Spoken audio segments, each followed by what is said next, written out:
This is not your dad's Harley-Davidson. I mean, it could be if he's into adventure touring bikes. The all-new Pan America, Harley's first big bike adventure motorcycle. It's unlike anything you've seen from Harley-Davidson before, and it's the first time in a long time HD has done a non-cruiser. There's so much to talk about with these bikes, it's hard to know where to start. But to enter the competitive ADV segment, Harley knew they had to go big or go home.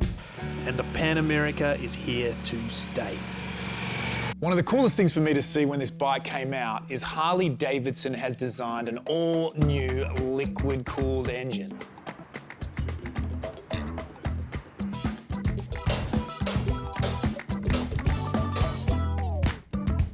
Check this out. The centerpiece of this beautiful machine, the Revolution Max 1250 engine.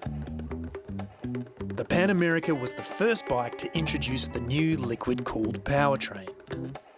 150 horsepower at 8,750 RPMs and 127 Newton meters of torque.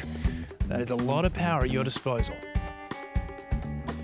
One thing I find so interesting about this engine is that the Rev Max is also a structural component of the chassis. No need for those traditional pesky frames of yesteryear.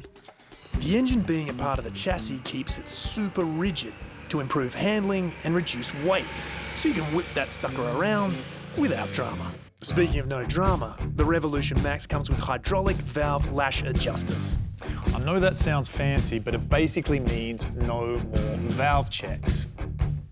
Which means less maintenance. The computer does it for you. That computer is also controlling your variable valve timing, and that's going to give you a really nice even spread of power across the low and high rev ranges. The Pan Am is packed with tech, so get ready to geek out.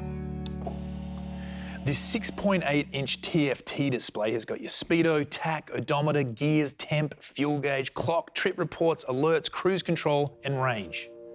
On top of that, you can pair it up with your phone using Bluetooth and the D app for phone calls, music, and navigation. A 5-volt USB-C connector is right next to the screen for phone charging and wired screen connection. It really eliminates the need to have your phone on the handlebars, which is amazing if you're doing a lot of off-road. When you start digging into the computer, you can see just how customizable the performance of the Pan America can be.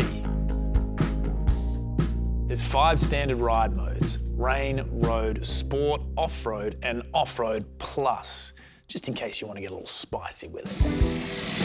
Now, I'm not going to go into the specifics of every mode because they're pretty self-explanatory.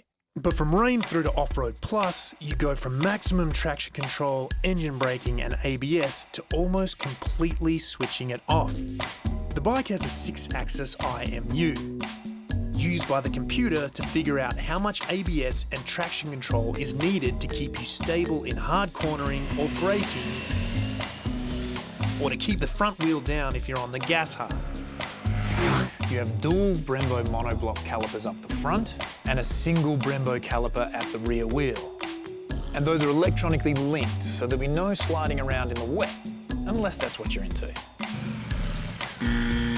There are so many features on this bike, it's insane. But one of the most unique things about the Pan America is the ARHS, or Adaptive Ride Height System. Now, Harley-Davidson is the first to develop it for an adventure touring motorcycle, and it's revolutionary. 47mm shower forks up the front, and in the back, a linkage-mounted monoshock. Both parts of the suspension have about 7.5 inches of travel, automatic preload adjusting and semi-active dampening. Now, based on the rider weight, or a passenger, or if you have luggage, the computer is going to automatically set you at 30% sag. What is sag? Sag is a unit of measurement of the front fork and the rear shock with the compression once the rider is sitting on the bike. But the jewel in the ARH crown, so to speak, is the ability to electronically reduce preload at stops. Well, what does that mean?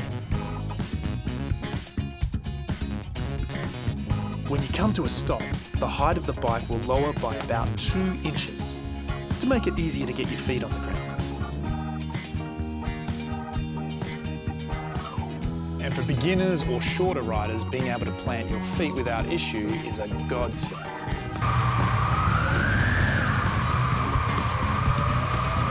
But enough of the tech talk. Let's get this baby on the road.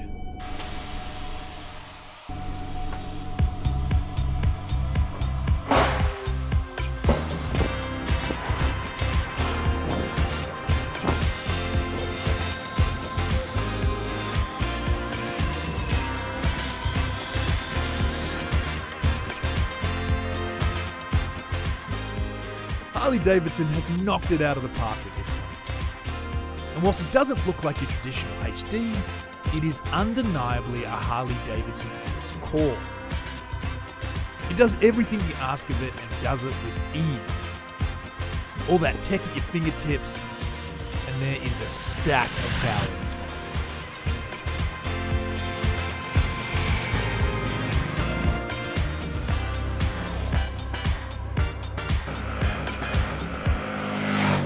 Throttle response is snappy and aggressive. I love sport mode. The bike is so fun. It has a very comfortable riding position, which is great for touring and on-road, but it's a very capable off-road weapon. It can handle just about anything Australia has to throw at it, and it's built for adventure. Just like me. Hang on. Good one. You can take pretty much anything Australia can throw at it. End of day,